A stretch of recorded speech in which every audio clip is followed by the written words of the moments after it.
Have you ever bought something and then suddenly everything else you own looks like garbage? You upgrade one thing and now you're trapped in an endless cycle of spending. It's not your fault. It's a 300-year-old psychological trap that's been secretly draining your bank account. And once you understand how it works, you'll start noticing it everywhere in your own life. Here's exactly how it happens. You're standing in the Apple Store, phone in hand. Your current iPhone? Still functional. Battery life isn't what it used to be. Screen has this annoying hairline crack. Apps take an extra second to load. Nothing catastrophic, but you start thinking, maybe it's time. You tell yourself this is smart, an investment. You need reliability for work, for staying connected, for capturing those important moments. So you commit. $1,400 for the iPhone 17 Pro Max. Walking back to your car, you feel good, responsible even, like you just made an adult decision. You slide into the driver's seat and unwrap your new iPhone 17 Pro Max. It's stunning. The weight, the finish, the edge-to-edge display. This is premium craftsmanship. Then you reach into your center console for your charging cable. The frayed, discolored cord you've had for 2 years suddenly looks like something from a landfill. There's no way you're plugging this engineering marvel into that disaster. MagSafe charger, $40, added to cart. Later that night, you place your new iPhone 17 Pro Max on the nightstand, but your generic plastic case from Amazon? It looks cheap and embarrassing wrapped around this premium device. You need something worthy of the device. The official leather case, $60. 2 days later, you're frustrated trying to use your old wired earbuds that keep disconnecting. You need the ecosystem to work seamlessly. AirPods Pro, $250. Just like that, your $1,400 iPhone 17 Pro Max decision has snowballed into $1,750 in total spending, and you never saw it coming.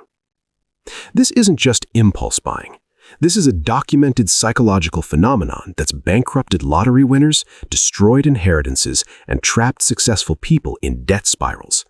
It explains why getting a promotion often leaves you more broke than before, why dream homes become financial prisons. It has a name in psychology: the Diderot Effect.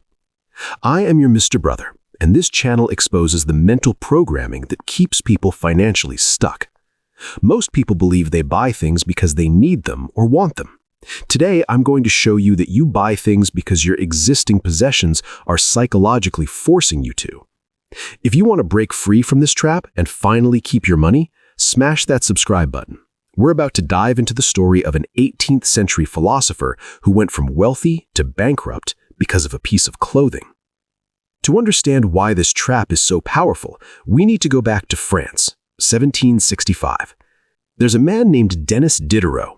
He's not just anyone. He's one of the most influential thinkers of his era, co-creator of the Encyclopedia, a towering intellectual figure. But intellectuals don't get paid well. Diderot lives modestly. His furniture is old, his clothes are worn, his workspace is cluttered with mismatched items collected over decades, and he's fine with it. Actually, content. Then his life changes overnight. Catherine the Great, Russia's empress, is a fan of his work. She hears he's struggling financially, so she makes him an offer he can't refuse. She'll purchase his personal library for an enormous sum, equivalent to about $50,000 today, and he can keep all the books. It's free money, a windfall. Suddenly, Diderot has more wealth than he's ever possessed, so naturally he decides to treat himself. He's earned it, right? He purchases an elegant scarlet dressing gown. Expensive, luxurious, the kind of thing wealthy men wear. He brings it home, tries it on, admires himself in the mirror. He feels different, elevated, like he's finally living at the level he deserves. Then he sits down at his writing desk to work, and something feels off. The gown is exquisite, but his desk? It's ancient, scratched, ink-stained. Pieces of wood are literally rotting. The contrast is jarring, almost painful. This magnificent garment doesn't belong in this shabby room. The desk is dishonoring the gown. So he replaces the desk, purchases a stunning mahogany writing table. Now the gown and desk are in harmony, both elegant, both expensive. But when he looks down at the floor, his old rug looks like something pulled from a trash heap, threadbare, stained, embarrassing next to the mahogany. The rug has to go. He buys an expensive Damascus rug. Can you see where this is going? The new rug makes his curtains look like rags. He replaces them. The new curtains make his chair look like Kindle. He buys a leather chair. He buys artwork, sculptures, mirrors, decorative objects. For months, he's consumed by this project, making everything in his study match the quality level of that scarlet ground. He systematically replaces every possession in the room. At the end of this renovation frenzy, Denis Diderot is broke, again. He later writes an essay that becomes famous, Regrets on Parting with My Old Dressing Gown. In it, he writes a line that should be taught in every economics class. I was the absolute master of my old dressing gown, but I have become a slave to my new one. This is the Diderot effect in its purest form. One new possession enters your life and triggers an avalanche of additional purchases to maintain psychological consistency. You don't own your things own you. Now you might be thinking, interesting history lesson, but I'm not an 18th century French philosopher. How does this affect me? It affects you constantly, every single day. The Diderot effect is more dangerous now than it was 250 years ago because modern consumer culture is engineered to weaponize it. Let me show you how this plays out in contemporary life. The fitness identity cascade. You decide you're going to get serious about health. New year, new you. You invest in a high-end piece of equipment. Let's say a Peloton bike, $1,700. You justify it. This is health. This is longevity. This is an investment in myself. The bike arrives and you set it up in your living room. But when you climb on wearing your old college gym shorts and a ratty t-shirt, something feels wrong. You don't look like the people in the Peloton ads. You don't feel like a serious athlete.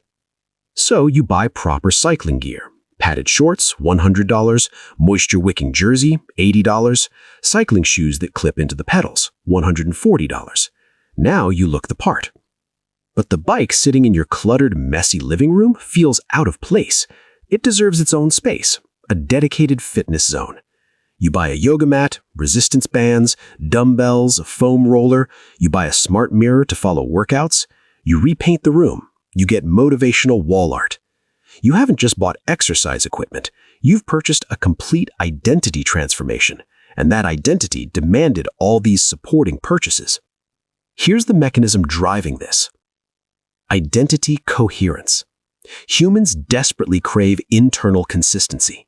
We need our external environment to reflect our internal self-concept. When you buy a high-status item, you're not just buying an object, you're buying an identity upgrade. Think about it like this. If you see yourself as a Toyota Corolla person, you're comfortable in affordable clothes, budget restaurants, standard everything. But the moment you stretch to buy a Mercedes, you fundamentally shifted your identity. You're now a Mercedes person, and Mercedes people don't wear scuffed shoes. They don't use scratched sunglasses. They don't furnish their homes with particle board furniture. The car becomes your anchor. It sets a new minimum standard for your entire existence. Everything in your life below that standard creates cognitive dissonance, mental discomfort. To resolve that discomfort, you upgrade everything else. The car forces new clothes. The clothes force nicer restaurants. The restaurants force better luggage for the trips you now take to places people like you vacation. You're not spending because you want these things. You're spending to eliminate the psychological tension of inconsistency. This is why fake it till you make it is devastating financial advice. If you fake it by buying a Rolex you can't afford, that watch will demand a lifestyle that bankrupts you. The suit, the car, the memberships, the dinners. The watch becomes your financial prison guard. Let's talk about something critical that most people completely miss: the full system cost. Most people evaluate purchases in isolation. They see a price tag and ask, can I afford this? This is completely wrong. You need to calculate the cascade cost, the total expense of everything that one purchase will trigger. Real example, the kitchen renovation trap. You decide your kitchen needs updating. You budget $12,000 for new countertops. Reasonable, right? Granite countertops, nice upgrade. The install is finished, the countertops look amazing. But now, your white appliances from 2008 look yellowed and cheap against the new granite. They function perfectly, but visually, they destroy the aesthetic. So, you buy new stainless steel appliances, $3,000. Now the counters and appliances are beautiful, but your linoleum floor looks cheap and dated by comparison. You rip it out. Install tile, $6,000. The kitchen is gorgeous now, you're proud of it. But it's open concept, so when you stand in your magazine-worthy kitchen and look into the living room looks like a disaster zone. Your old sectional looks shabby, the walls need paint, the lighting is wrong. The kitchen renovation has infected the living room. You repaint, new furniture, new lighting fixtures. Final cost? Not $12,000, $43,000. Those countertops were your scarlet robe, the anchor that made everything else inadequate. Before the countertops, you were happy with your appliances. You never thought about the floor. The upgrade created the dissatisfaction. This reveals something profound and disturbing. Upgrades are often downgrades disguised as improvements. When Diderot had his old robe, he was free. He used it carelessly, wiped his pen on it. It was a tool. When he got the elegant robe, he became its servant, anxious about stains, careful about every movement. He lost his freedom. When you buy expensive white furniture, you stop living in your living room. No red wine allowed, no pets on the couch, no relaxing. You become a museum curator instead of a resident. So how do we escape this trap? How do we break a pattern that's embedded in human psychology? Obviously, we can't live in empty rooms owning nothing. That's not realistic or desirable. But we can install circuit breakers to stop the cascade. Here's my 3-layer defense system. Layer 1. Calculate the cascade before you buy. Before purchasing any significant item, especially status items, you must force yourself through this exercise. Ask, what will this item demand from me? If you're buying the PlayStation 5, map out the real cost, the 4K TV to appreciate the graphics, the extra controllers, the premium games, the online subscription. Write down the full system cost. If the item costs $500, but the system costs $2,000, your real question is, can I afford $2,000? If no, don't buy the anchor item. You're inviting a virus into your financial life. Layer 2, the one-in, one-out protocol. The Diderot Effect feeds on accumulation. We add new things but keep old things, then try to force everything into harmony. You need to cap your possessions. Implement the one-in, one-out rule strictly. Buy new running shoes, an old pair exits your home. Donate, sell, or trash them. Buy a new kitchen appliance, the old one must go. This forces you to truly value what you own. It prevents the shrine mentality where you're curating a collection instead of using tools. It keeps you in the user mindset, not the collector trap. Layer 3, deliberate downgrade anchors. This is the nuclear option, but incredibly powerful. Sometimes the only way to reset your baseline is to strategically downgrade a visible status symbol. Keep driving a 10-year-old reliable car, even when you can afford better. Wear a simple functional watch instead of a luxury timepiece. When your anchor items are humble, you feel zero pressure to upgrade everything else. Nobody expects someone in a beat-up Honda to wear Tom Ford suits. You gain freedom. Jeans and t-shirts become acceptable. Casual restaurants are fine. Your home can be comfortable instead of impressive. By keeping your most visible possessions modest, you lower the required standard for everything else. You create what I call a low-maintenance identity. And a low-maintenance identity is the highest ROI asset you can develop. It allows you to accumulate wealth while everyone around you is performing for their possessions. Look, I'm not anti-possession. I'm not advocating minimalism to the point of misery. Nice things are fine. Quality items can be worth it. But you must understand the game being played. Consumer culture is designed to make you feel perpetually incomplete, like you're one purchase away from being the person you're supposed to be. Diderot discovered the truth 3 centuries ago, and it's still true today. That one purchase doesn't complete you. It destabilizes you. It resets your baseline and forces you onto a treadmill of endless upgrades.